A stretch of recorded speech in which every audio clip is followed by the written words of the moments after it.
there are moments in history when the loud voices fade and quiet choices begin to shape the future. When the storms of war settle and the hard work of healing begins, in the soft light of morning, in quiet towns and thoughtful hearts, leaders rise not with fanfare, but with steady hands and honest purpose. This is a story from such a time of rebuilding, reflection, and quiet hope. As you close your eyes and settle into sleep, let the gentle rhythm of the past carry you into a chapter where calmness guided change. In the quiet rolling hills of Western County, Virginia, a boy was born on the 22nd of February, 1732, who would shape the very foundations of a new world. His name was George Washington. And though he came into the world without fortune or noble blood, his destiny was already woven into the stars. George was the son of Augustine and Mary Ball Washington, members of the Virginia gentry. When George was just 11, his father died, leaving his education somewhat limited. But what he lacked in formal schooling, he made up for with discipline, ambition, and curiosity. He studied surveying geometry and practical subjects, and by age 17, he had become a professional land surveyor, exploring the vast and wild lands of the Virginia frontier. At 20, Washington joined the Virginia militia, and by 22 he was already involved in the French and Indian War. His first major experience came in 1754 at Fort Necessity, where he led a small force and suffered a humbling defeat. But even in loss, he gained something priceless: a reputation for bravery, determination, and composure under pressure. He later served under British General Braddock in a disastrous campaign, where he emerged as a hero for rallying the troops amid chaos. In 1759, George married the wealthy widow Martha Custis, bringing land wealth and 2 stepchildren into his life. At Mount Vernon, his plantation overlooking the Potomac River, he became a model Virginia gentleman. He was deeply engaged in colonial politics and observing with growing frustration Britain's treatment of its American colonies. When Parliament imposed new taxes, Washington joined others in boycotting British goods, aligning himself with the rising tide of resistance. In 1775, as conflict erupted, the Continental Congress gathered in Philadelphia. Washington was appointed Commander-in-Chief of the Continental Army. Washington's leadership held the fledgling army together through early defeats in New York, winters at Valley Forge, and scarce resources. But his resilience and willingness to listen to his generals eventually turned the tide. With help from France and strategic victories, Washington forced the British to surrender. He could have become a king. Instead, he resigned his commission, returning to private life. In 1787, Washington was chosen to preside over the Constitutional Convention. When the U.S. Constitution was ratified, there was only one man the people trusted to lead. In 1789, George Washington was unanimously elected the first President of the United States. He worked to unify a fragile union.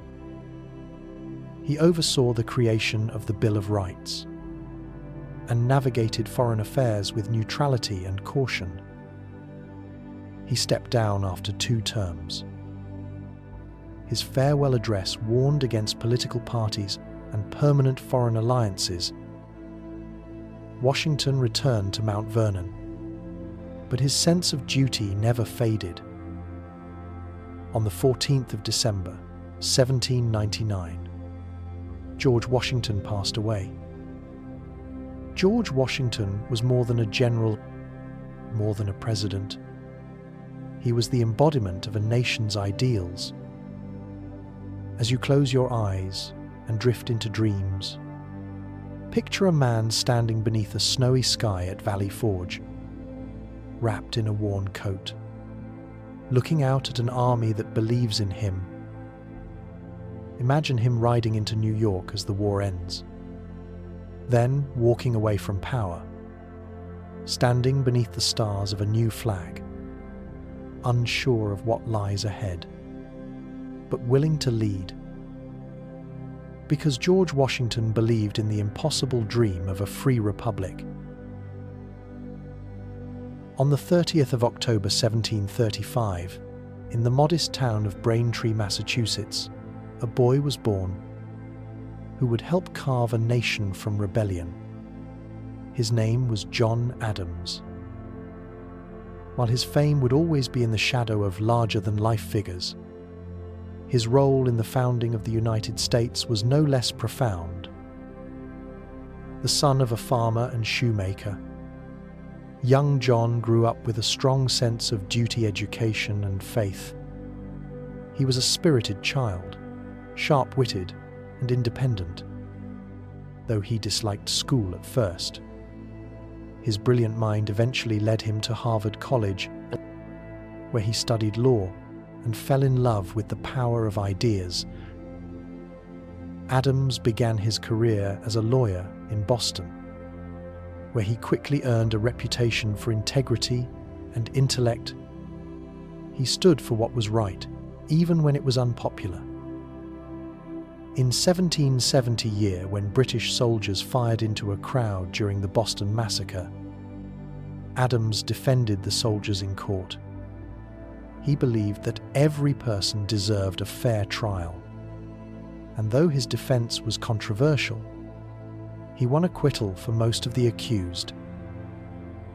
While Adams defended British soldiers, his heart was increasingly drawn to the cause of American independence. As tensions with Britain mounted, he became a delegate to the Continental Congresses, where he emerged as a fiery advocate for separation.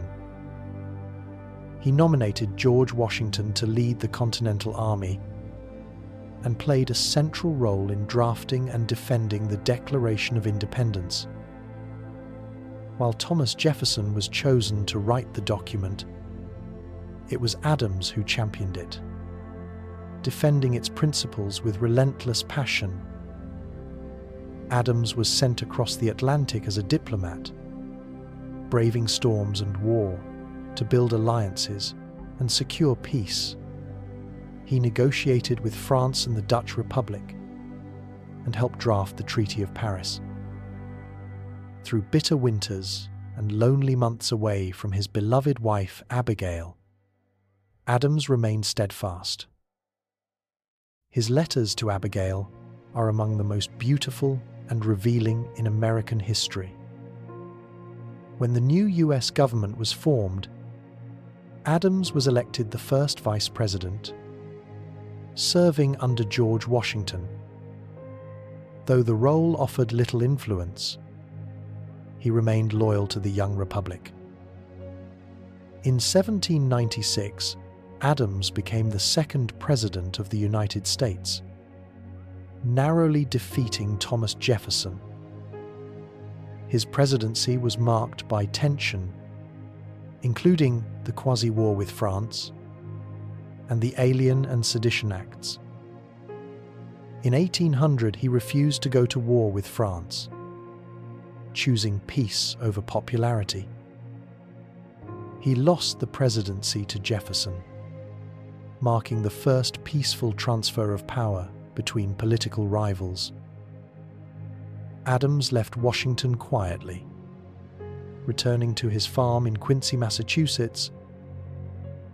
He and Jefferson eventually rekindled their friendship, exchanging a famous series of letters.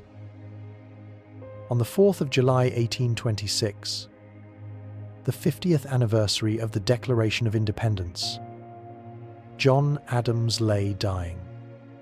His final words were said to be, "Thomas Jefferson survives."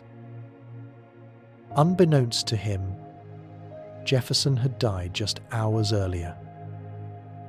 John Adams never courted fame. He was prickly proud and often misunderstood, but brilliant and indispensable. He was the architect of independence, the conscience of the revolution, and a relentless voice for law and reason. As you close your eyes and drift into dreams, picture a man at his desk, candle flickering, pen scratching on parchment. He is not seeking praise. He is doing what must be done, because John Adams believed that honor was worth more than popularity.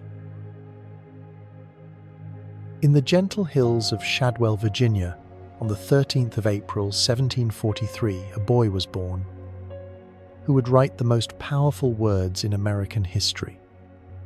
His name was Thomas Jefferson. Raised on a plantation by his father, Peter Jefferson, and his mother, Jane Randolph, young Thomas grew up surrounded by books, forests, and ideas. His father died when he was just 14, but he left behind a world of learning. Jefferson would become a Renaissance man, a thinker, writer, inventor, architect, musician, and farmer. He attended the College of William and Mary. Studying Latin, Greek philosophy and law, he was shaped by the Enlightenment, a belief in reasoned science and the perfectibility of man. By his early 22nd, he was practicing law and serving in the Virginia House of Burgesses, where his belief in liberty and limited government took root. In 1776, the Continental Congress appointed a committee to draft a Declaration of Independence from Britain. Jefferson, the youngest member, was chosen to write it. In a rented room in Philadelphia, with a feather quill and a heart full of conviction, Jefferson penned these immortal words. We hold these truths to be self-evident, that all men are created equal. The Declaration of Independence was adopted on the 4th of July 1776, and the world changed. After independence, Jefferson served as governor of Virginia. He faced criticism for his handling of British invasions, but his dedication to public education, law reform, and religious freedom left a lasting mark. He then served as minister to France. Following in Benjamin Franklin's footsteps, he observed the early tremors of the French Revolution. During these years, tragedy struck.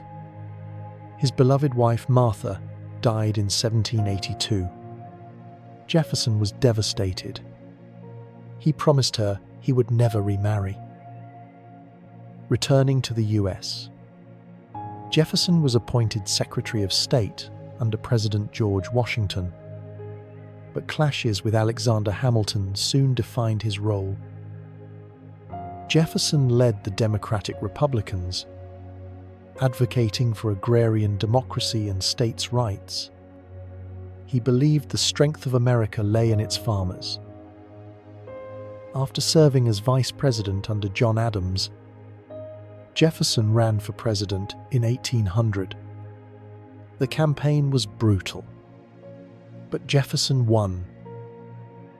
His election marked the first peaceful transfer of power between opposing parties in American history. As president, Jefferson reduced the national debt, cut military spending, and repealed unpopular taxes. His greatest legacy was the Louisiana Purchase in 1803, doubling the size of the United States. He also sent Lewis and Clark to explore the new territory, launching one of the most legendary expeditions in American history. Not all was triumph. Tensions with Britain and France disrupted American trade. Jefferson responded with the Embargo Act of 1807, which backfired and damaged commerce. In 1809, he retired to Monticello, his beloved Virginia estate. There he designed buildings, experimented with crops, and founded the University of Virginia. In his final years, Jefferson rekindled a remarkable friendship with John Adams. Their letters became a treasure trove of philosophical reflection. On the 4th of July, 1826, the 50th anniversary of the Declaration, Jefferson passed away at Monticello. A few hours later, so did John Adams. Jefferson's life was filled with contradictions. He wrote, "All men are created equal, yet owned enslaved people." Today we remember Jefferson as both a visionary and a flawed man, whose pen gave voice to the ideals of a new nation. As you close your eyes and drift into dreams, imagine a candlelit room in Philadelphia. A quiet man leans over a desk, ink-stained fingers guiding his quill across parchment. He is writing a promise, a bold declaration, that people are born free, that government serves the governed, and that the world can be different.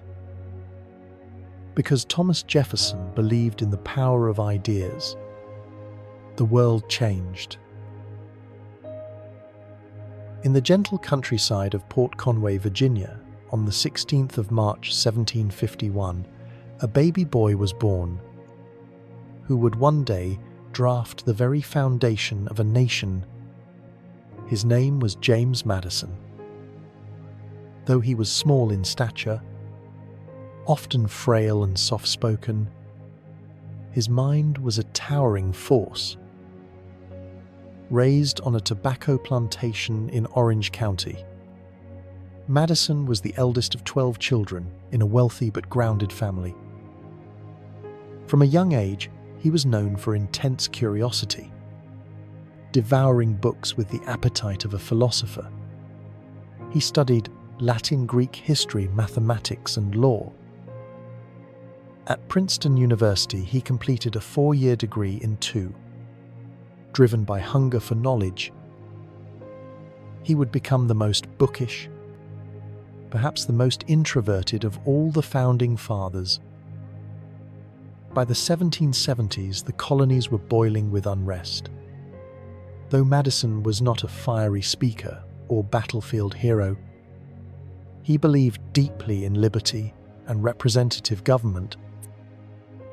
He served in the Virginia legislature and befriended Thomas Jefferson. In 1780, Madison was elected to the Continental Congress, where he became a champion of strengthening the fragile American government. He saw how the Articles of Confederation left the new nation weak and fractured, and began dreaming of a system that could balance freedom with unity. In 1787, Madison arrived in Philadelphia with a plan. Before the Constitutional Convention began, he had already drafted the Virginia Plan.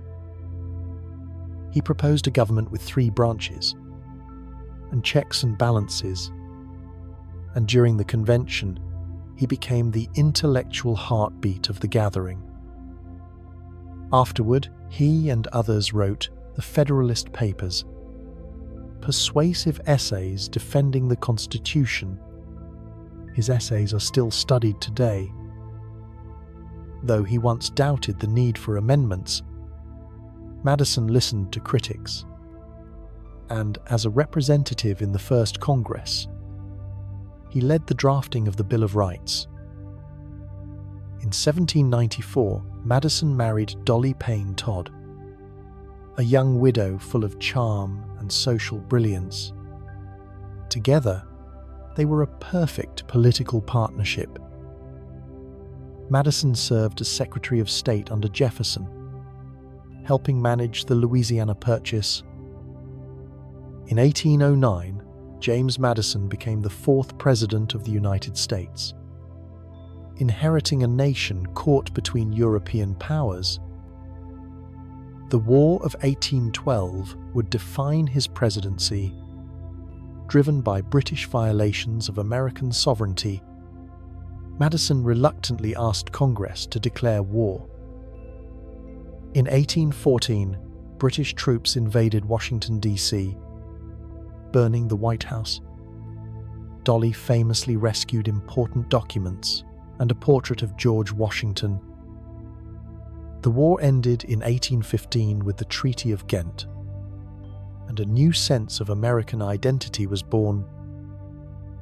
After leaving office in 1817, Madison retired to Montpelier, farming and continuing his deep interest in constitutional theory. He served as rector of the University of Virginia, helping Jefferson nurture new thinkers. Madison opposed the international slave trade and hoped for gradual emancipation. Yet he owned enslaved people his entire life. James Madison died on the 28th of June 1836 at the age of 85, the last surviving signer of the Constitution. He had outlived his peers, watched the country grow and strain, and left behind a legacy of thoughtful governance and constitutional devotion. As you close your eyes and drift into dreams, imagine a small man in a tall chair, surrounded by books, maps, and drafts. His hand moves across parchment. He writes of checks and balances, of factions and freedoms, of a republic built on law. He is not seeking fame. He is building something greater. Because James Madison believed in thoughtful liberty, the American experiment found its enduring shape. In the quiet woods of Westland County, Virginia, on the 28th of April, 1758, a child was born, who would one day become the 5th President of the United States. His name was James Monroe. He was the son of a modest planter and carpenter. After his father's early death, young James took over family responsibilities, but also pursued education. In 1776, at just 18, Monroe left college to join the Continental Army. The cause of liberty called. He fought at the Battle of Trenton, where he was wounded during the daring Christmas attack. He endured the hardships of Valley Forge and earned the respect of fellow patriots. Monroe left active service to study law under Thomas Jefferson, forging a lifelong friendship and mentorship. He entered politics as a delegate to the Continental Congress and later served as governor of Virginia, not once but twice. In the 1790s, Monroe was appointed minister to France. He grew popular with the French during their Revolution and later served as minister to Britain. Under President James Madison, Monroe served as both Secretary of State and Secretary of War during the War of 1812, the only person in American history to hold both posts simultaneously. With Washington burned and morale low, Monroe helped reorganize the military and rebuild confidence. In 1817, James Monroe became the 5th President of the United States. His presidency ushered in the era of good feelings. Monroe toured the country, listening to citizens, and earning respect across party lines. He believed in American nationalism, economic development, and westward expansion. Perhaps his most lasting legacy came in 1823, when he declared that the Western Hemisphere was closed to further European colonization and that the United States would oppose interference in the Americas.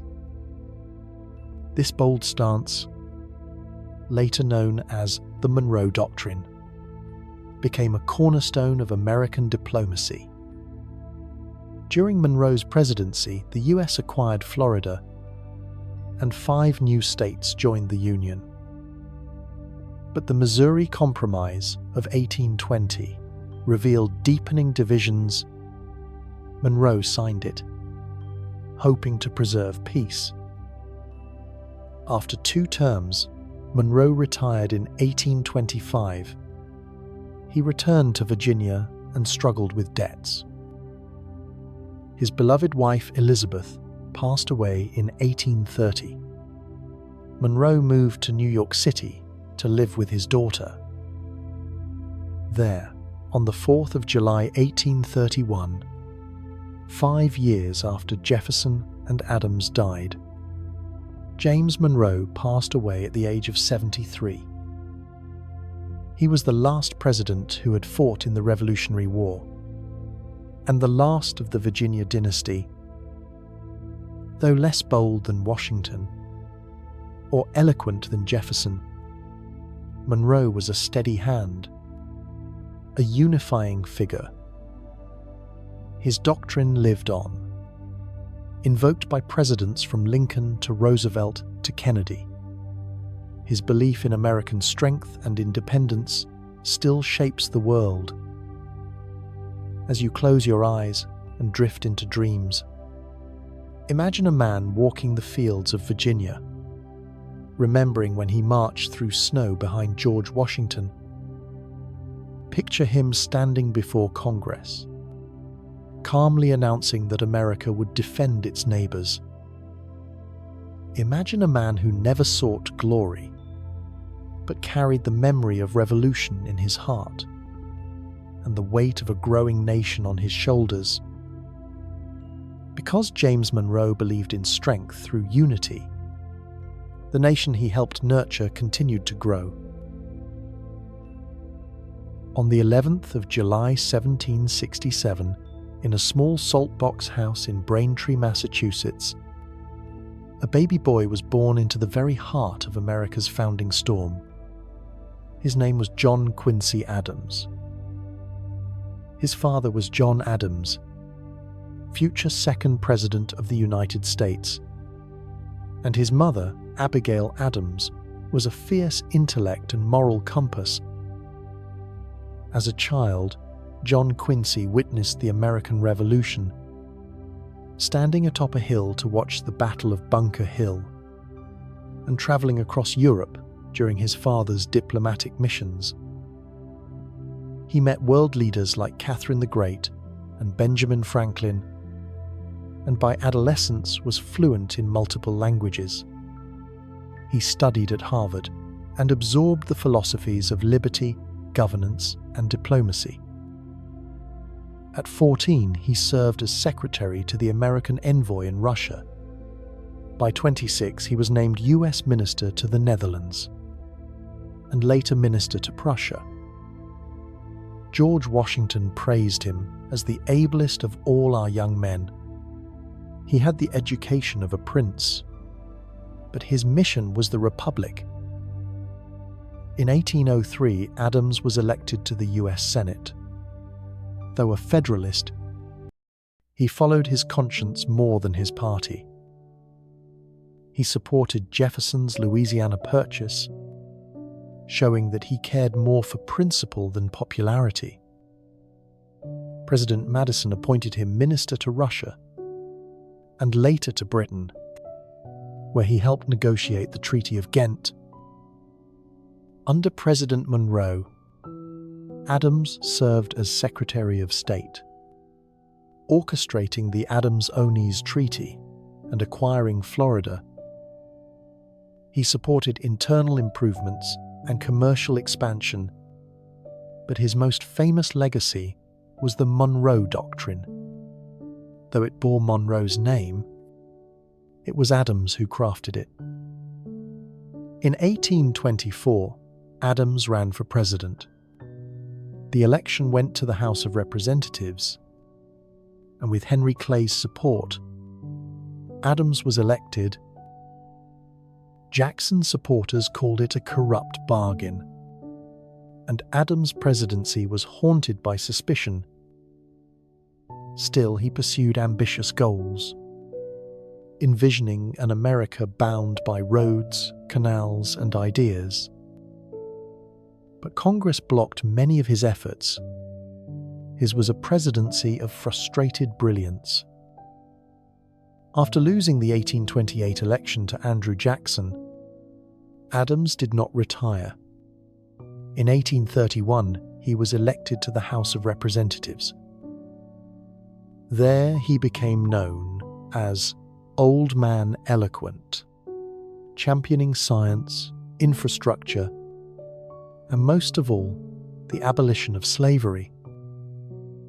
He battled the gag rule for 17 years, fighting for the right to speak on behalf of the voiceless. In 1841, Adams argued before the Supreme Court, defending enslaved Africans aboard the Amistad, standing for 4 hours despite his age. He won the case, a triumph of law and conscience. In February 1848, while speaking on the floor of the House, Adams collapsed at his desk. He died 2 days later. His final words were, "This is the last of earth. I am content." He had served his country for over 50 years, across 3 continents and 6 presidencies. John Quincy Adams was not a populist or war hero, but he was brilliant, principled, and unyielding. He believed America could be better, not just larger or richer, but more just and more free. As you close your eyes and drift into dreams, imagine a man walking the halls of Congress, old and bowed, but never silenced. Picture him before the Supreme Court, defending the enslaved, with a trembling voice and an iron will. Picture a child watching the Revolution, and a man who never stopped fighting for its promise. Because John Quincy Adams believed in duty beyond office and truth above power, America kept striving toward the light. On the 15th of March, 1767, in a backward settlement on the border of North and South Carolina, a boy was born into poverty, hardship, and the echoes of rebellion. His name was Andrew Jackson. His life would be defined by conflict, from orphanhood to battlefields to the Oval Office. His father died before he was born, and by the time he was 14, Jackson had lost his mother and 2 brothers to the American Revolutionary War. Captured by the British, he was beaten by an officer for refusing to polish his boots, a scar that never faded. Jackson studied law in North Carolina, then rode west to the frontier town of Nashville, Tennessee, where he built a successful legal practice. He earned a reputation as both brilliant and brutal, and married Rachel Donaldson, whom he adored with fiery devotion. The law brought him influence, but it was war that brought him fame. During the War of 1812, Jackson commanded U.S. forces against both Native American tribes and the British, earning the nickname Old Hickory. At the Battle of Horseshoe Bend in 1814, he defeated the Creek Nation, opening territory to American settlers. Soon after, he achieved a stunning victory at the Battle of New Orleans, repelling a seasoned British force with minimal casualties. He became a national hero, the embodiment of frontier defiance. In the years after the war, Jackson led military campaigns in Spanish Florida. His boldness led to the Adams-Onís Treaty, and Florida was ceded to the U.S. In 1824, he ran for president against John Quincy Adams, winning the popular vote but losing in the House of Representatives. Enraged, he decried a corrupt bargain and ran again in 1828. This time, he won. He became the 7th President of the United States and the first to rise from humble origins. To many, he was the champion of the common man. To others, a populist tyrant. Jackson expanded suffrage for white men, attacked the political elite, and wielded the presidential veto like a weapon. He famously destroyed the Second Bank of the United States, which he saw as a corrupt tool of the wealthy. "I was born for a storm, and a calm does not suit me," he once said. Perhaps the most tragic act of his presidency was the Indian Removal Act of 1830. He believed native nations had no place in the growing US, and pressed on despite opposition. The result was the Trail of Tears, a forced migration that led to the suffering and death of thousands. Jackson also faced a secession crisis when South Carolina threatened to nullify federal tariffs.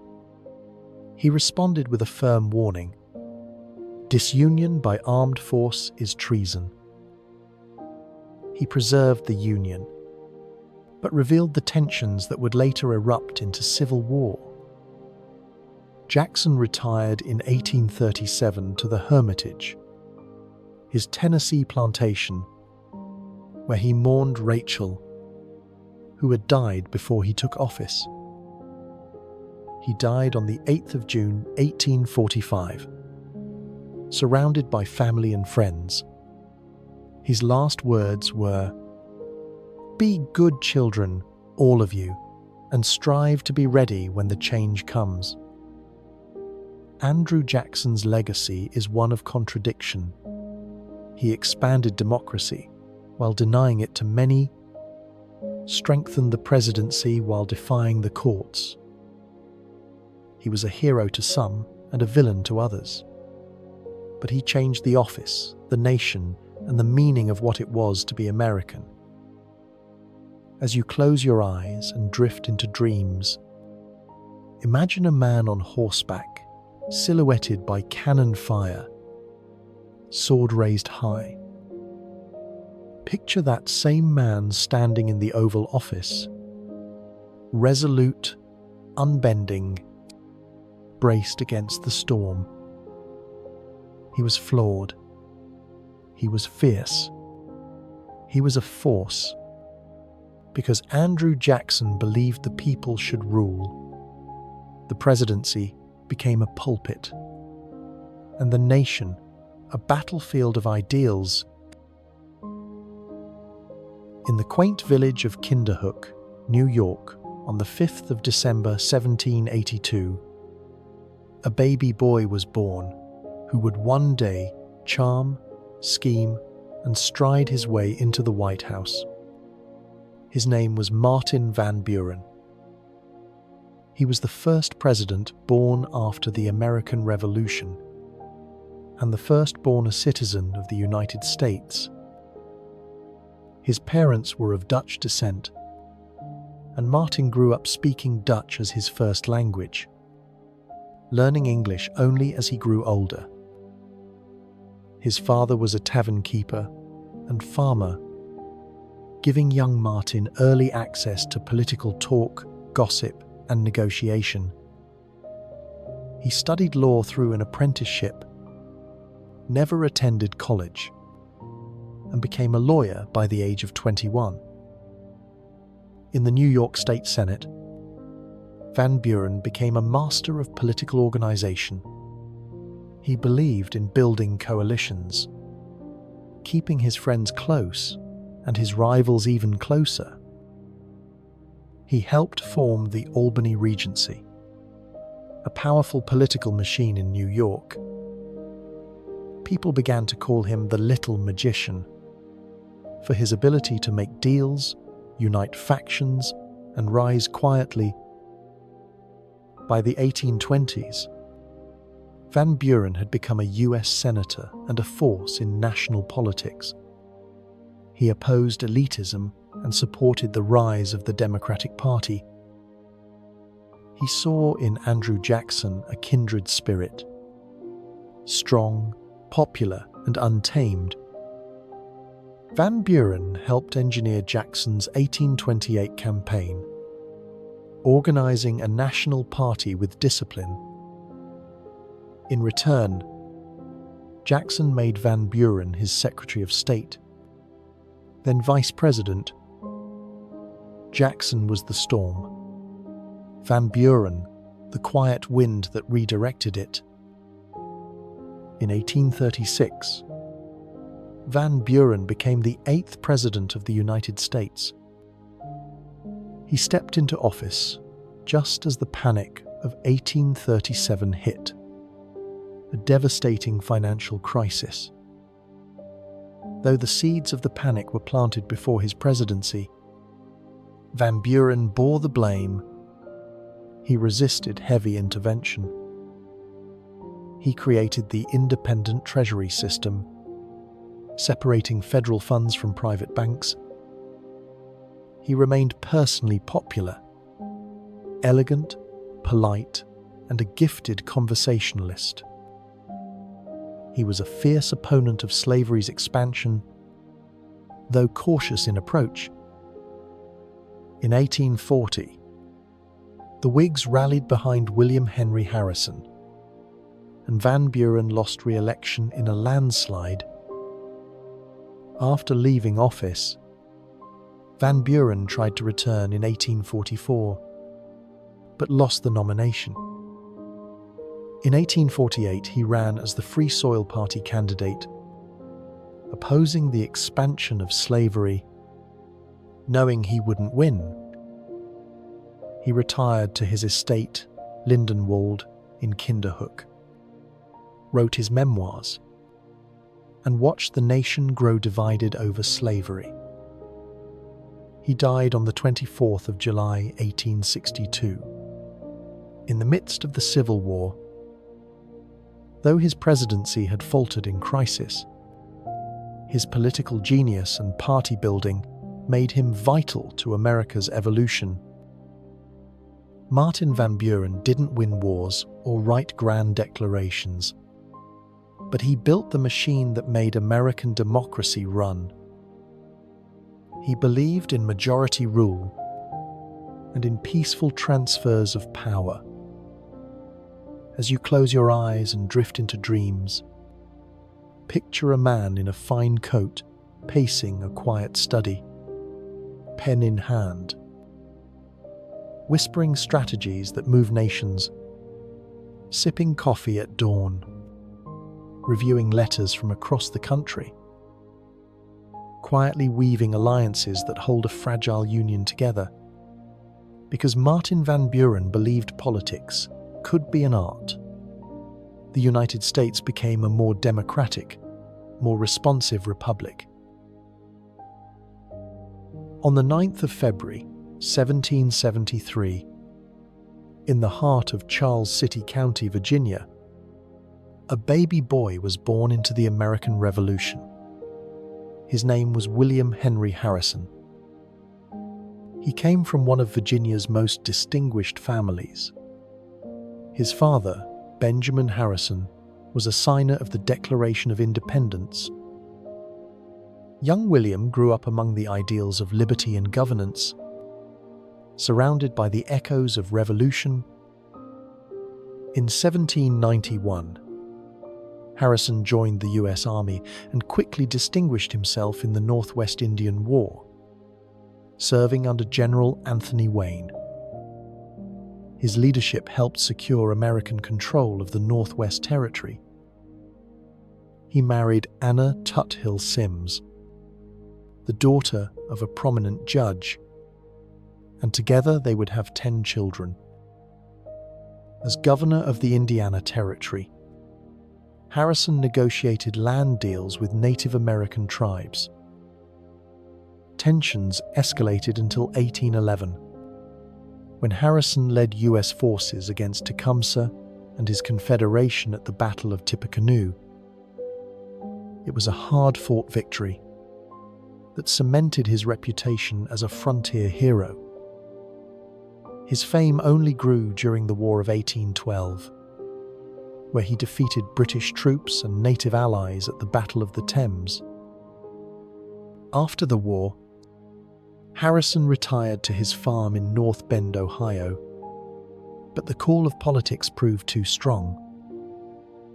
He served as congressman, senator, and minister to Columbia, advocating for Western expansion and veterans' rights. As tensions over slavery simmered, Harrison emerged as a unifying figure, a war hero without deep political entanglements. In 1840, the newly formed Whig Party chose Harrison to run for president against Martin Van Buren. They crafted a brilliant campaign, portraying Harrison as a humble frontiersman. Tippecanoe and Tyler too became a rallying cry. Harrison won by a landslide, and on the 4th of March 1841, he was sworn in as the 9th President of the United States. At 68, he was the oldest man ever elected to the office at the time. Determined to appear strong, he delivered a 2-hour inaugural address in freezing rain without a coat or hat. A month later, he was dead. Harrison fell ill just weeks into his term. He died on the 4th of April, 1841, just 31 days after taking office. His presidency remains the shortest in American history. His death set a vital precedent. Vice President John Tyler assumed full powers of the presidency. Though his presidency was brief, his passing shaped the nation's understanding of executive power. William Henry Harrison was the first president to die in office. His death shocked the nation and sparked debate. He was remembered for a life of military valor, public service, and gentle humility. He had lived a full life and died at the highest point of public trust. Though his presidency was a flicker, his influence was felt for decades.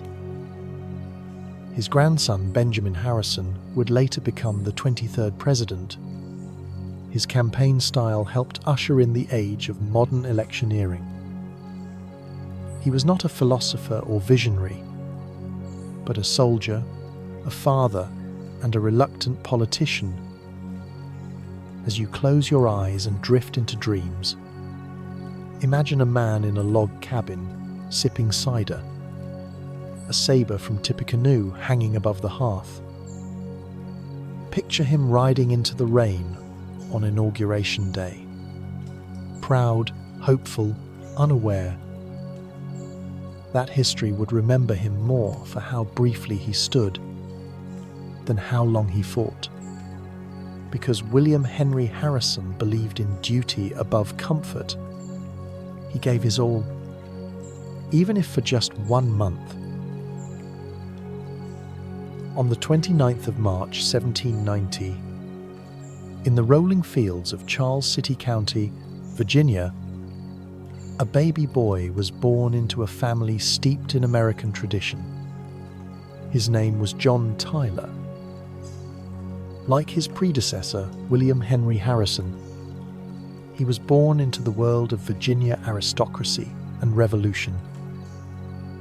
His father, John Tyler Sr., was a judge, governor, and close ally of Thomas Jefferson.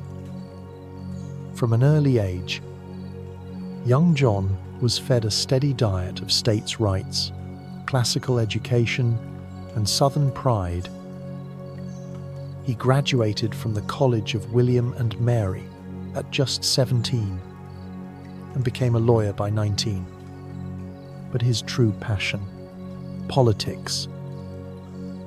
Tyler climbed the political ladder, serving in the Virginia legislature, the U.S. House, Governor of Virginia, and U.S. Senator.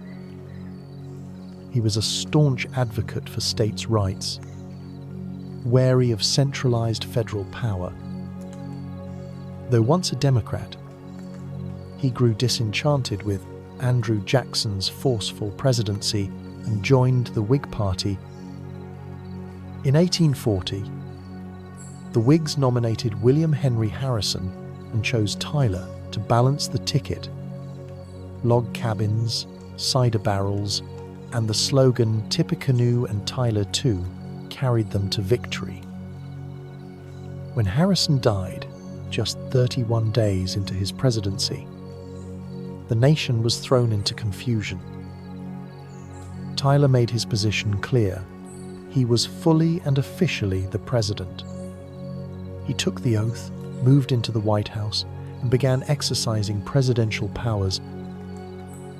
Some mocked him as his accidency, but he stood firm, setting a crucial precedent for presidential succession.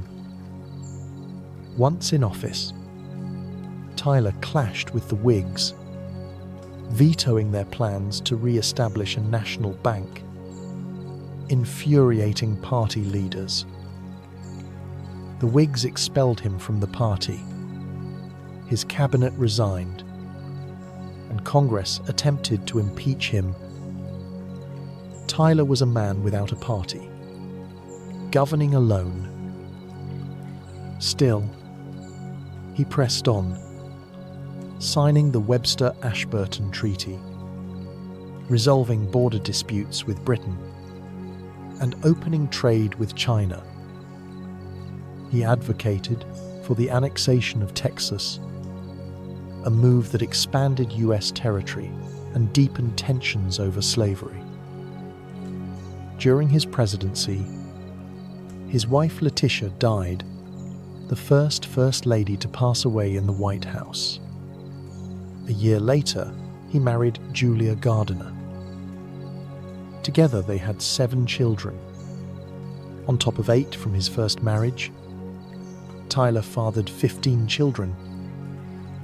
Just before leaving office in 1845, Tyler secured a joint resolution to admit Texas as a state. After office, Tyler returned to Sherwood Forest Plantation. But when Southern states seceded in 1861, Tyler sided with his native South. He opposed war, but joined the Confederate Congress, the only former U.S. president to do so. He died before taking his seat on the 18th of January 1862. In the North, his death was ignored. In the South, he was buried with honors. John Tyler defied party lines, broke expectations, and reshaped the presidency forever. Some call him stubborn, some call him principled, but all agree he mattered.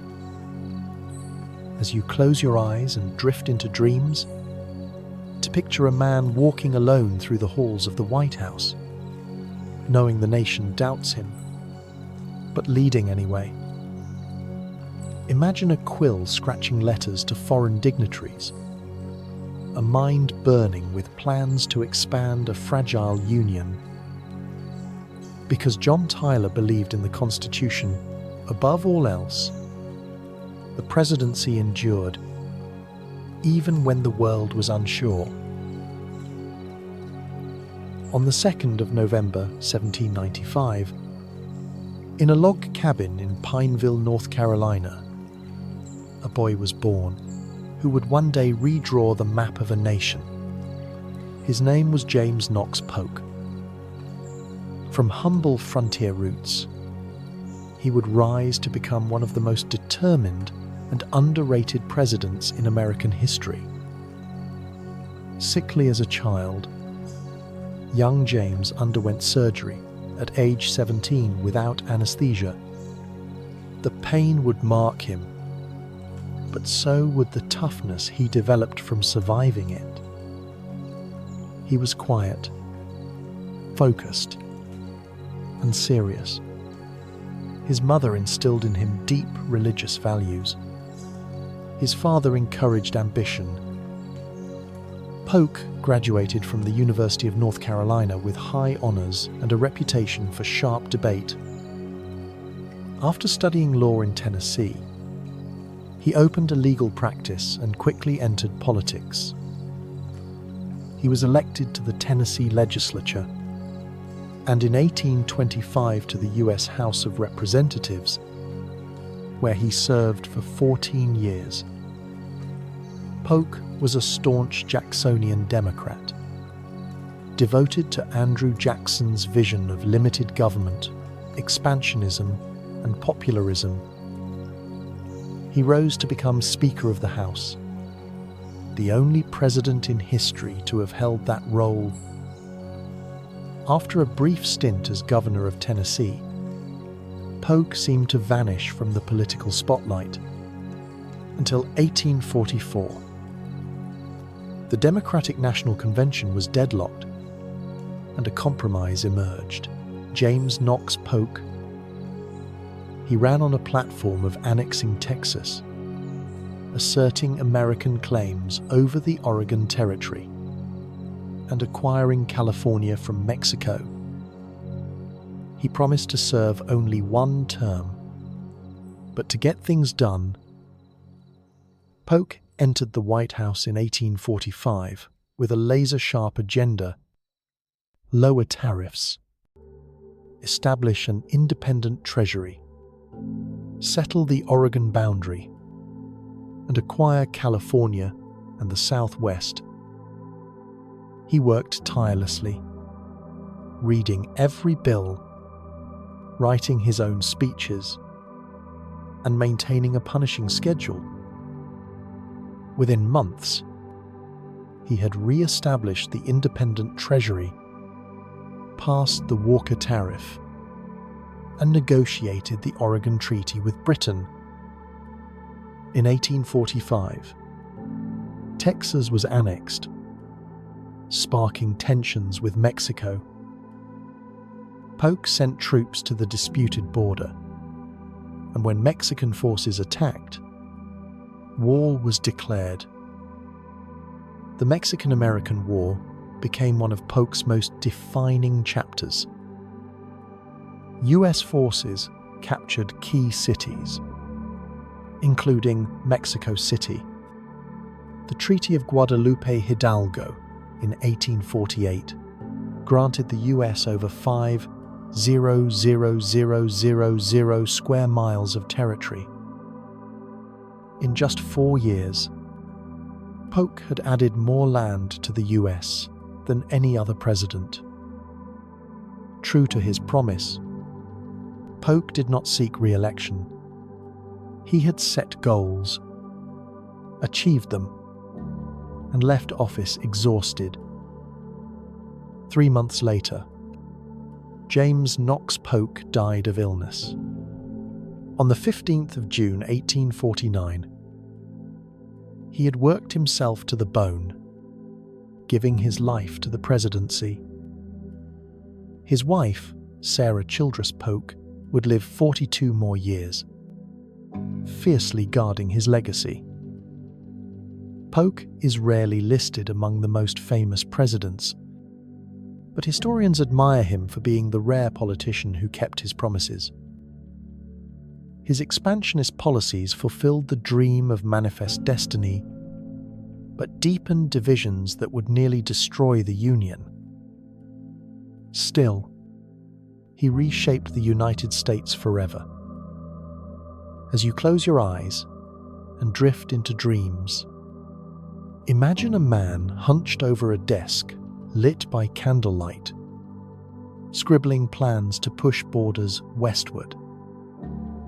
Picture him standing at the map of North America, imagining a United States that stretched from sea to shining sea. Because James Knox Polk believed in action over applause, he changed the course of a continent. On the 24th of November 1784, in a small log cabin in Orange County, Virginia, a baby boy was born who would spend most of his life on horseback. His name was Zachary Taylor. Shortly after his birth, the Taylor family moved to Kentucky. It was rough country, full of danger, promise, and the spirit of westward expansion. Zachary grew up strong, rugged, and unpolished. He received only a basic education, but he was tough, loyal, and fearless. In 1804, Taylor joined the U.S. Army as a first lieutenant, not for fame or glory, but out of duty. What began as a modest commission became a military career spanning 4 decades. He fought in the War of 1812, the Black Hawk War, and the Second Seminole War. But it was during the Mexican-American War that Taylor truly rose to national prominence. With his gruff demeanor, plain speech, and love for simple comforts, soldiers called him Old Rough and Ready. He led from the front, slept in tents with his men, and earned their unwavering loyalty. In 1846, Taylor was placed in command of U.S. forces. He won crucial victories, but it was the Battle of Buena Vista in 1847 that made him a legend. Outnumbered and outgunned, Taylor held his ground. "I shall win or die," he said. And he won. The American public adored him. Without seeking it, Zachary Taylor had become a national hero. Taylor had never voted in a presidential election. He had no political experience and wasn't sure which party he belonged to. And yet, in 1848, the Whig Party nominated him for president.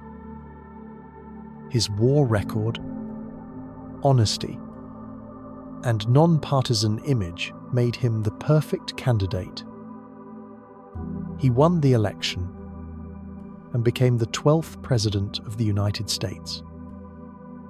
Taylor took office in March 1849 and almost immediately faced the storm of sectional conflict over slavery.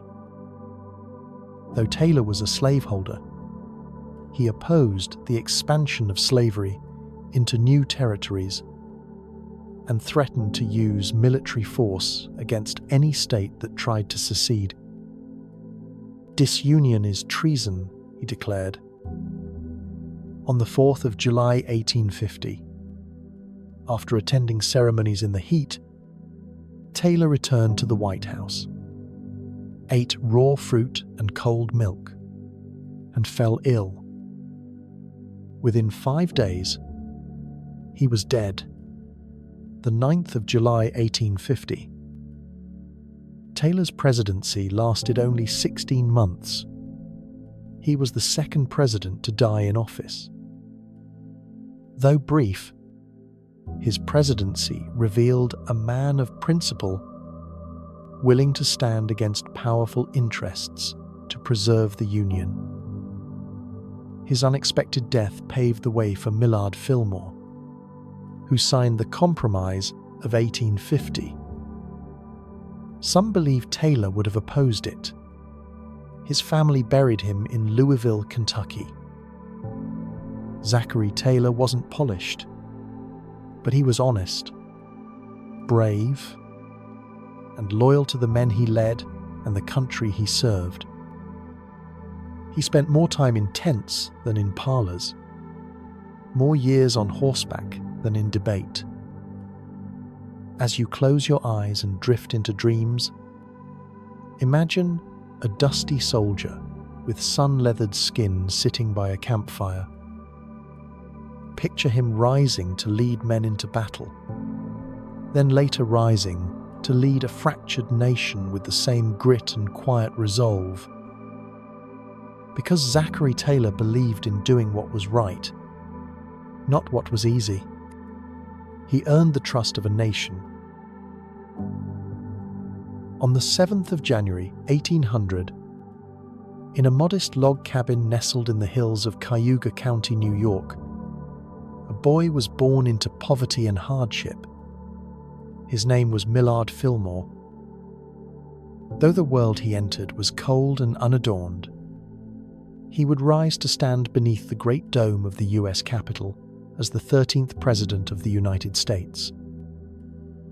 His father, Nathaniel Fillmore, was a tenant farmer, and young Millard grew up knowing the bitter edge of poverty. There were no tutors, only a love of books, a desire to learn, and the slow-burning ambition of a boy who refused to stay small. He was mostly self-educated, teaching himself by the light of a fireplace. He apprenticed as a cloth maker and later studied law, scraping together enough money to become a lawyer in Buffalo, New York. His life was not destined. It was carved from hardship with stubborn hands. In Buffalo, Fillmore quickly became respected for his diligence, modesty, and fairness. He married his childhood sweetheart, Abigail Powers, a school teacher just as serious-minded and bookish as he was. Together they built a home of quiet learning and mutual ambition.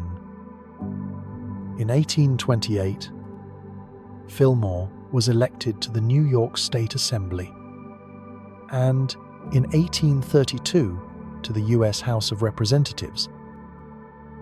He was a listener, a negotiator, a man who preferred thoughtful compromise to bold declarations. After Congress, Fillmore served as New York State Comptroller, introducing accountability and reform to public finance. He also helped found the University at Buffalo, later serving as its first chancellor. In 1848, the Whigs nominated Zachary Taylor for president and chose Millard Fillmore as vice president. They won the election, but as vice president, Fillmore had little influence. Everything changed when President Taylor died unexpectedly in July 1850. The nation he inherited was on the brink of collapse. The debate over slavery had reached a boiling point. California wanted to join as a free state. Southerners threatened secession. Congress was in deadlock. Fillmore stood at the center of it all, holding a fragile union in trembling hands. He signed the Compromise of 1850, a package of laws meant to calm the fury between North and South. California entered as a free state, and the Fugitive Slave Act was passed. Fillmore believed the compromise would save the Union. He signed all its components, though with heavy reluctance. Many in the North never forgave him for it. Southern radicals distrusted him anyway. Yet Fillmore remained firm. He believed in the Constitution above politics, and peace above ideology. He modernized the White House, strengthened the Navy, and sent Commodore Matthew Perry to Japan. These foreign affairs would not bear fruit in his time, but he planted the seeds. In 1856, Fillmore returned once more. As the candidate for the Know-Nothing Party, he only won Maryland, but his presence in the race split votes. After that, Fillmore retired from politics. His later years were spent in Buffalo, where he became a beloved civic leader, founding libraries and helping rebuild the city after a devastating fire.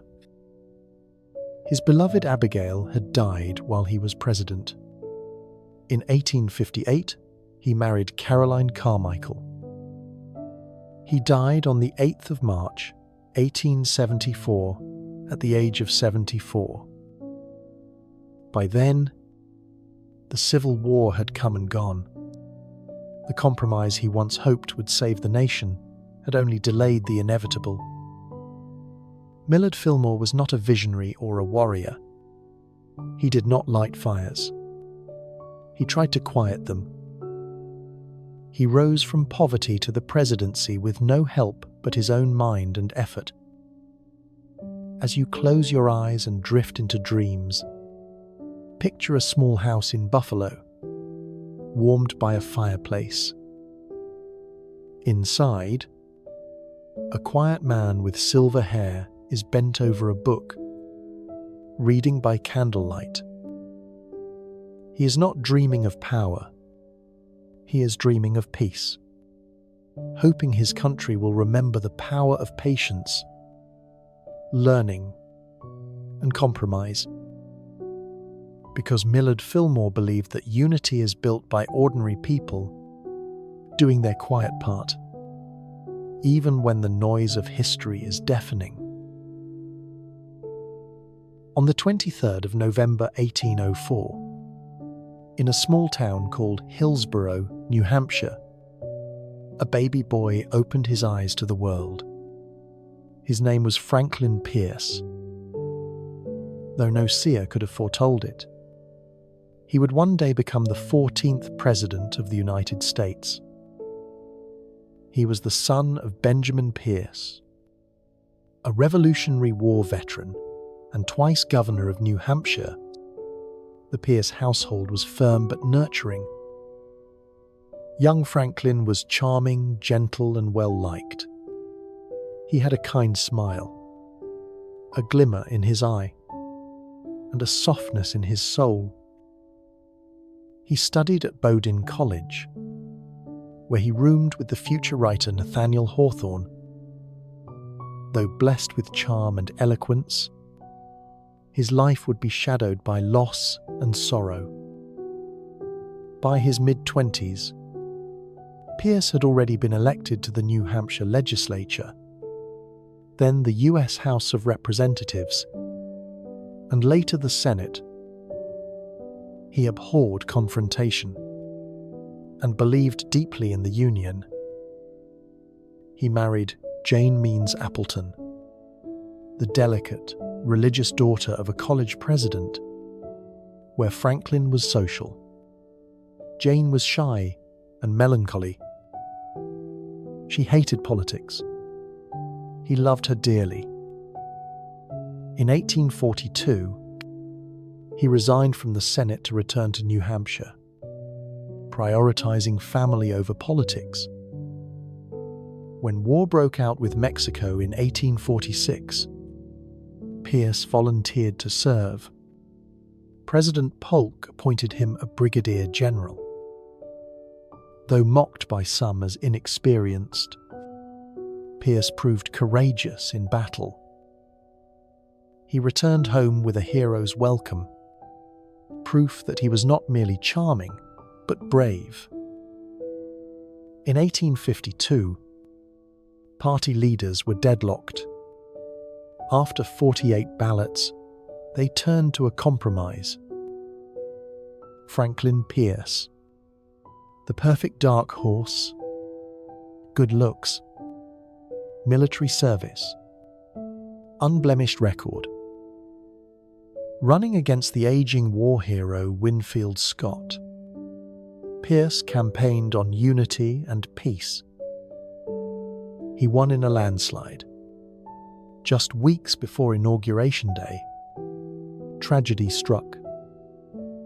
Franklin, Jane, and their son Benjamin, the last of their 3 children, were traveling by train. A sudden derailment flung the train cars off the track. Young Benny was killed. Jane was devastated. She believed the presidency was a punishment from God. Franklin was crushed. He entered the White House with a broken heart.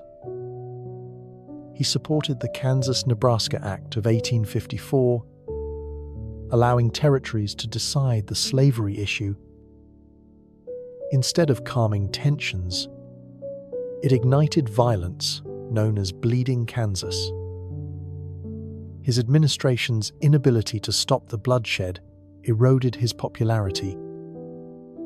He enforced the Fugitive Slave Act, angering Northern abolitionists. In 1856, the Democrats abandoned Pierce and nominated James Buchanan instead. Franklin returned to New Hampshire, a defeated and grieving man. He and Jane lived quietly. She remained in mourning until her death in 1863. Pierce never recovered from losing his family. When the Civil War broke out, he opposed secession, but criticized Lincoln's wartime powers.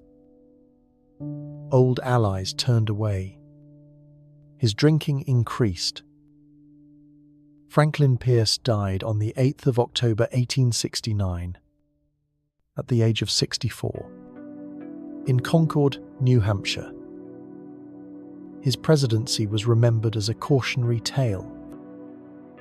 Yet behind the disappointment was a man who believed deeply in the Union and wanted healing more than power. Perhaps he was too gentle, too grieving, for a nation approaching war.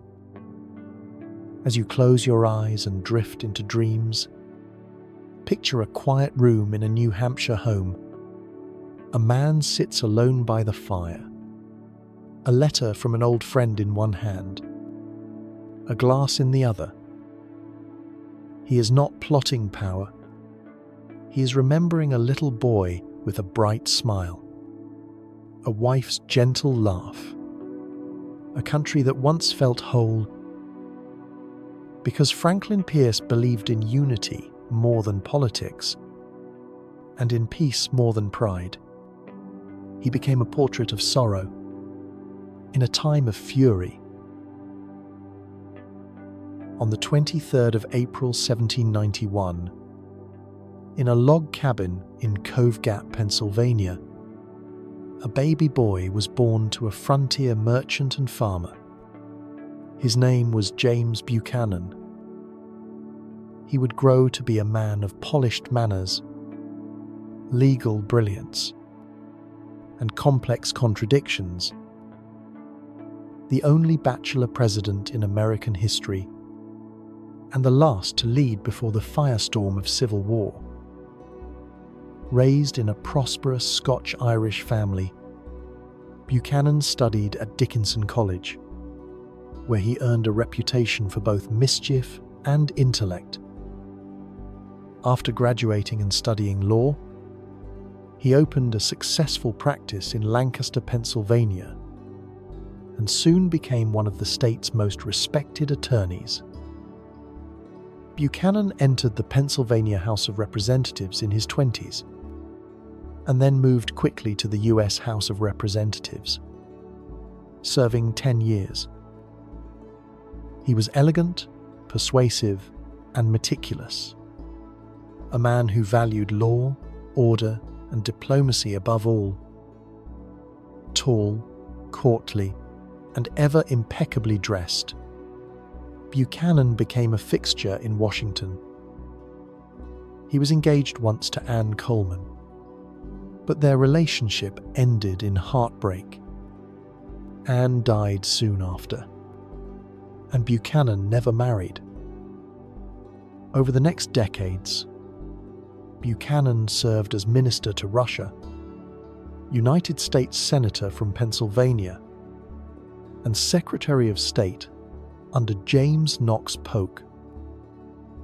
In 1853, President Franklin Pierce appointed him minister to Great Britain, where Buchanan helped negotiate the controversial Ostend Manifesto.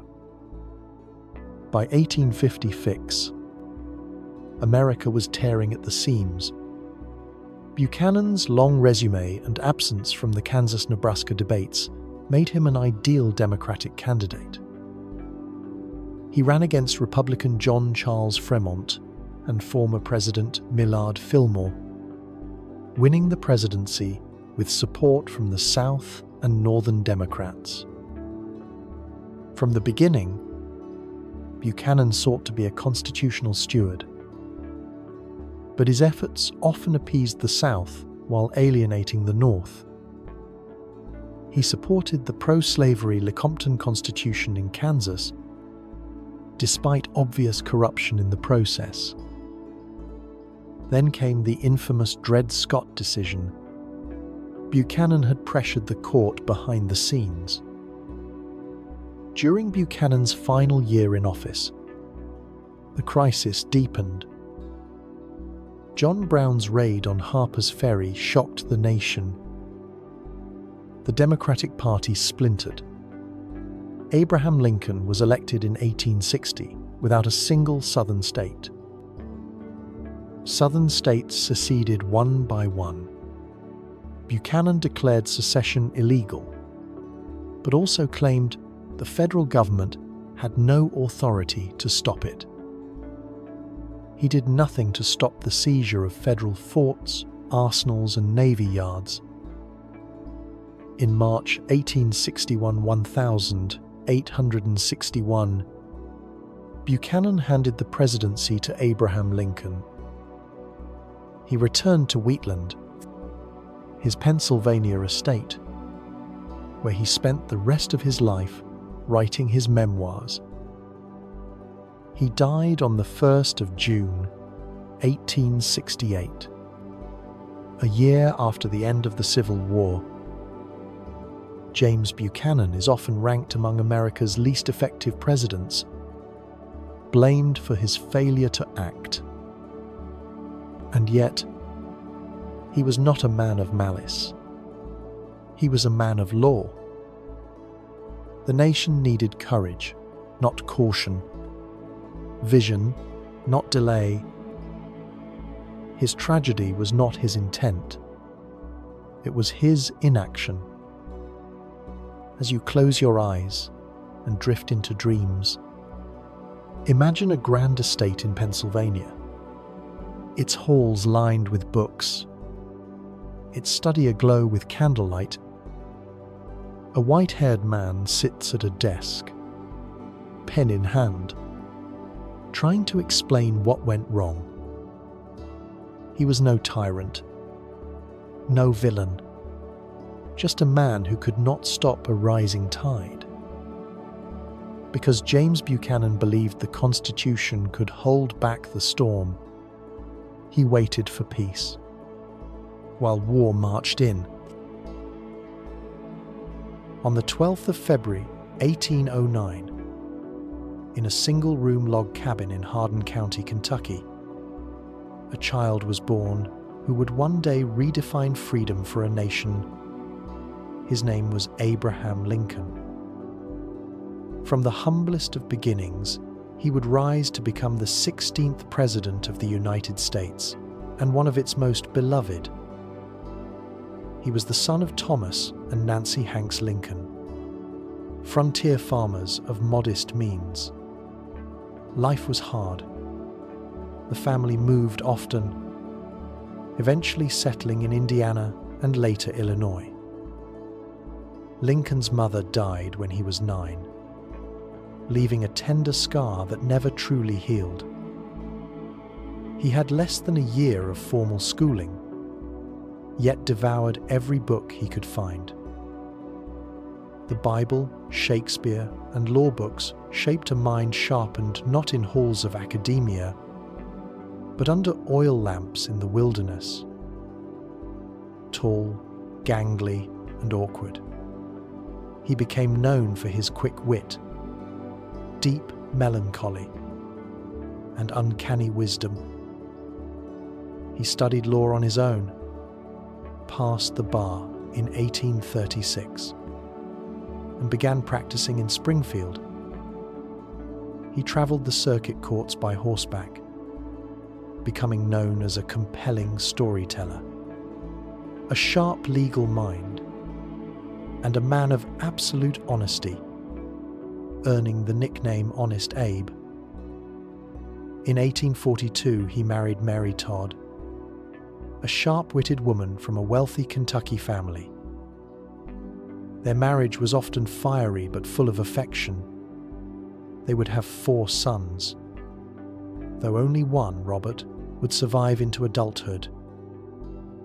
He opposed the Mexican-American War and denounced the spread of slavery. Then came the Kansas-Nebraska Act of 1854, allowing slavery to expand into new territories. Lincoln was horrified. He returned to politics with new purpose, helping to build the Republican Party. He wasn't an abolitionist in the strict sense, but he believed slavery was morally wrong and politically corrosive. Then came 1858 and the famous Lincoln-Douglas debates. "A house divided against itself cannot stand," he declared. "I believe this government cannot endure permanently half slave and half free." He lost the Senate race but won national fame. In 1860, he secured the Republican nomination for president and won the general election. Even before his inauguration, 7 states seceded. Abraham Lincoln entered the White House in March 1861. Fort Sumter was attacked. The Civil War had begun. Lincoln was an unlikely war president.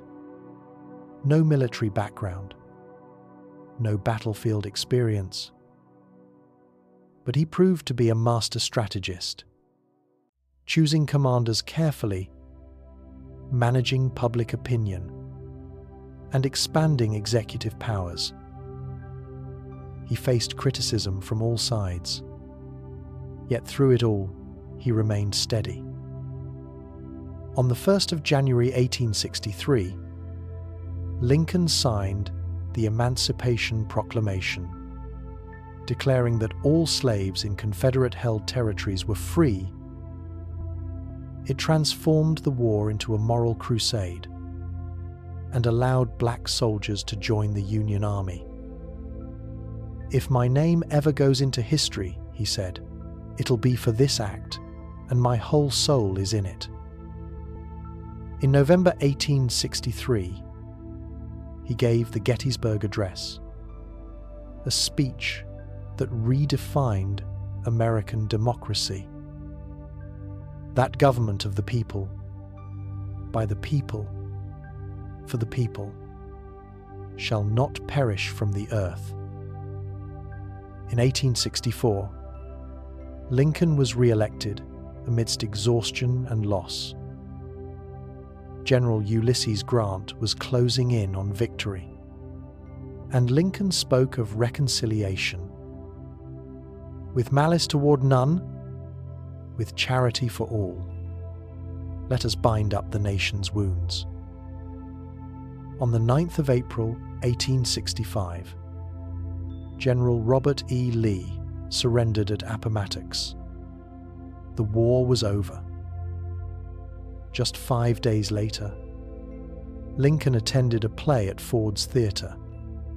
He was shot by actor and Confederate sympathizer John Wilkes Booth. He died the next morning. Lincoln's death stunned the world. He had become a symbol of unity, sacrifice, and the promise of America.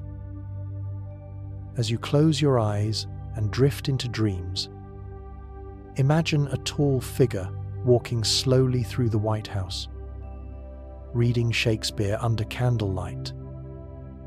Grief in his eyes, but iron in his soul.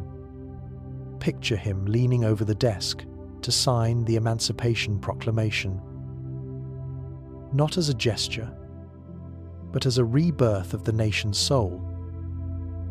Picture him in a crowd at Gettysburg, uttering words that still echo across centuries. Because Abraham Lincoln believed in the better angels of our nature, and by doing so, he helped save a broken country. On the 29th of December, 1808, in a small log cabin in Raleigh, North Carolina, a baby boy was born into hardship. His name was Andrew Johnson. He would rise from poverty and illiteracy to become the 17th President of the United States. His father died when Andrew was just 3 years old. His mother, a washerwoman, struggled to support the family. At 10, Johnson was apprenticed to a tailor and never received a formal education. But he was sharp, observant, and driven. As he sewed coats and trousers, he listened to political debates and absorbed the voices of the people. By sheer determination, he taught himself to read. His wife, Eliza McCardle, helped him improve his writing and speaking. They built a quiet life in Greenville, Tennessee, where he opened his own tailor shop and eventually entered politics. Johnson rose quickly in Tennessee politics, becoming a mayor, state legislator, congressman, and governor. He was a populist before the term existed, championing small farmers, mechanics, and the working class. Though he himself was a slaveholder, he viewed slavery as a system that oppressed poor whites as well. In 1857, he entered the U.S. Senate, and though a Democrat from the South, he remained loyal to the Union as the Civil War loomed. When Tennessee seceded, Johnson was the only Southern senator who refused to leave. For this, Lincoln admired him. During the Civil War, Johnson was appointed military governor of Tennessee, working to restore order and protect Union sympathizers. In 1864, Lincoln chose Johnson as his vice president. Pairing a Southern Democrat with a Northern Republican. The ticket won, but just weeks into their second term, tragedy struck. On the 14th of April, 1865, President Lincoln was assassinated. The next morning, Andrew Johnson was sworn in. Johnson inherited a nation in ruins, its heart torn out by war and assassination. But Johnson was no Lincoln. He sought quick restoration of the Southern states, offering leniency to former Confederates. He opposed efforts to protect the rights of newly freed slaves and vetoed key civil rights legislation. Congress overrode his vetoes, marking the first time in U.S. history that major legislation passed over a president's objections. Johnson's presidency became a war, not with foreign powers, but with Congress itself. Radical Republicans believed Johnson was undermining Reconstruction and enabling Southern resistance. When Johnson tried to remove Secretary of War Edwin Stanton, Congress had enough. In 1868, Johnson became the first president to be impeached. The trial in the Senate was a national spectacle. He was acquitted by one vote, but his power was shattered. After his term ended in 1869, Johnson returned to Greenville. He tried to stay involved in politics. Finally, in 1875, he was elected to the U.S. Senate, becoming the only former president to return to the Senate. He served just a few months before dying of a stroke on the 31st of July, 1875. Andrew Johnson is remembered as a president who resisted progress at a critical moment. He valued states' rights over civil rights and delayed justice and equality for millions. And yet, he was also a man of perseverance, who rose from nothing, remained loyal in a time of betrayal, and stood firm in his beliefs. As you close your eyes and drift into dreams, picture a man bent over a needle and thread, sewing coats for farmers and preachers, listening to voices that echoed into history.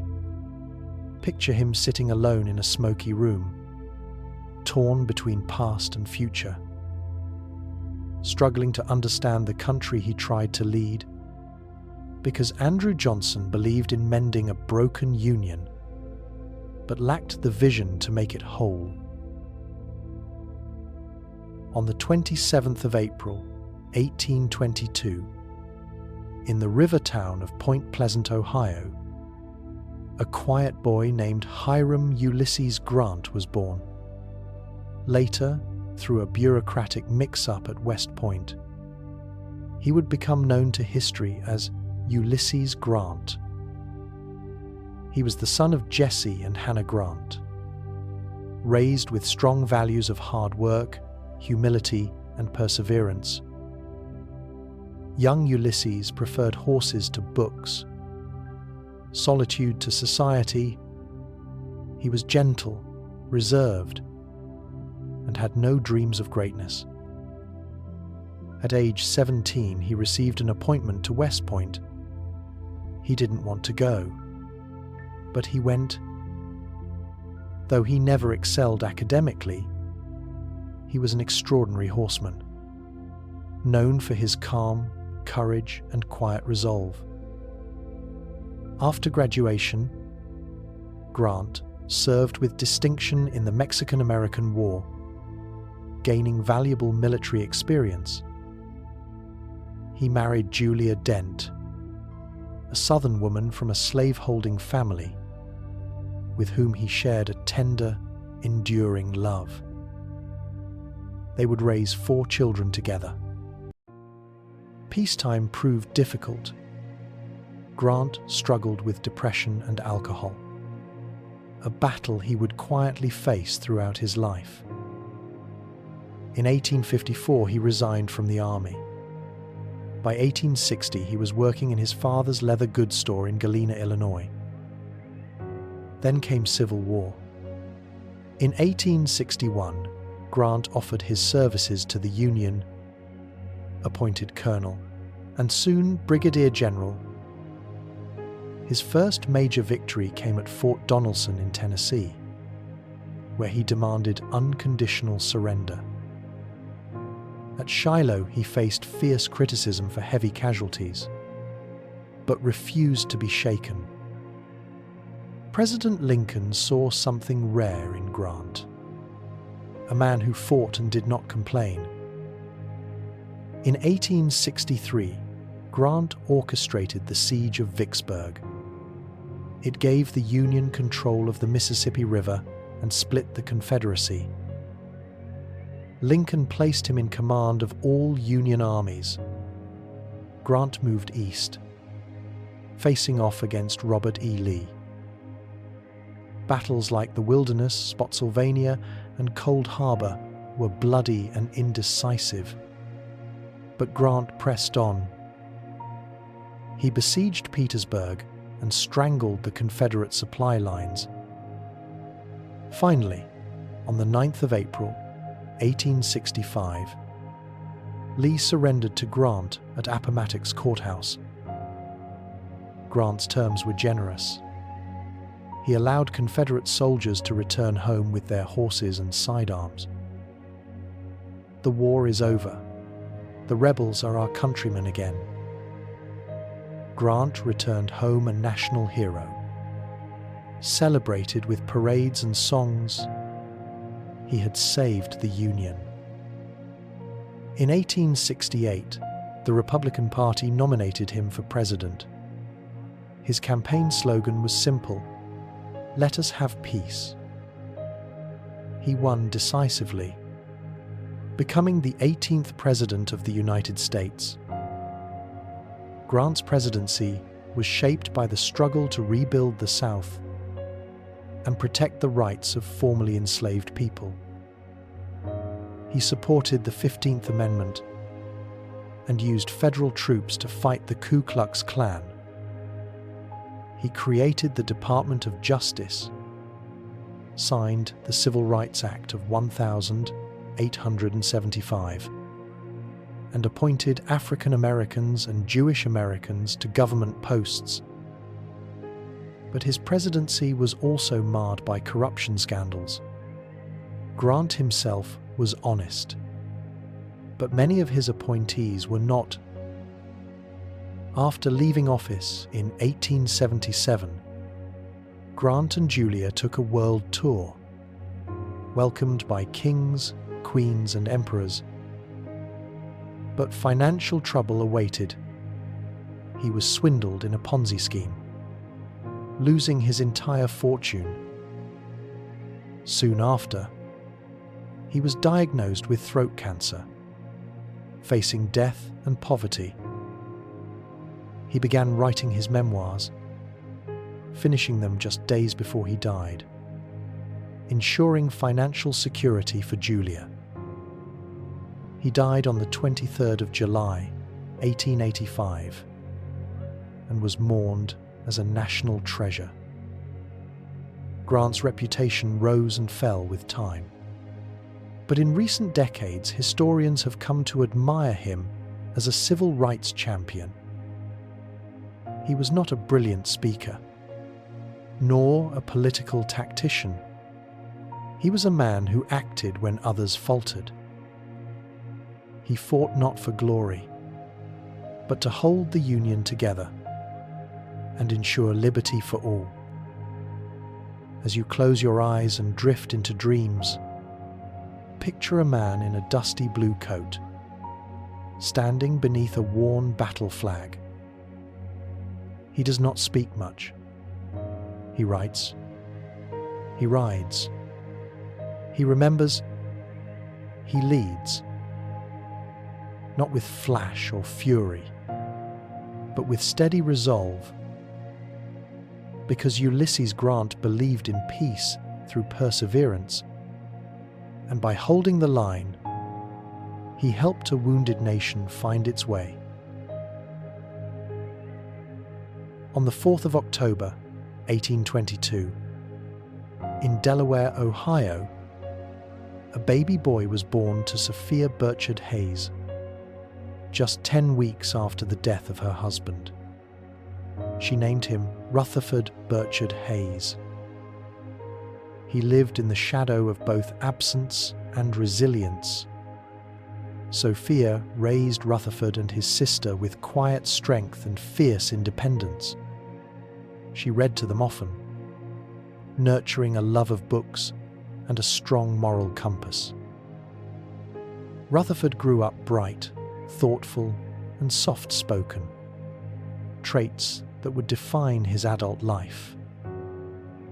He studied at Kenyon College, where he graduated as valedictorian, and later earned a law degree from Harvard.